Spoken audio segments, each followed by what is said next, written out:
Børnens Hovedstad er en vision om Billund som et globalt centrum for, om og med børn.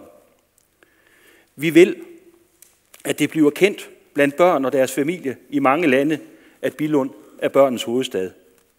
Vi vil, at folk flytter til kommunen, fordi det er her, de allerbedste rammer for børns udvikling og læring foregår.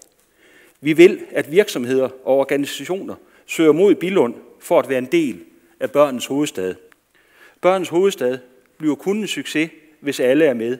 Det vil altså borgere, forældre, medarbejdere i kommunen og handels- og erhvervslivet, og ikke mindst kommende investorer. Arbejder vi sammen, er mulighederne uendelige, og man skal huske, at børnens hovedstad ikke er et projekt med en slutdato og et fastlagt mål. Det er en vision, der hele tiden vil udvikle sig og løbende kaste konkrete projekter af sig. Tak for ordet.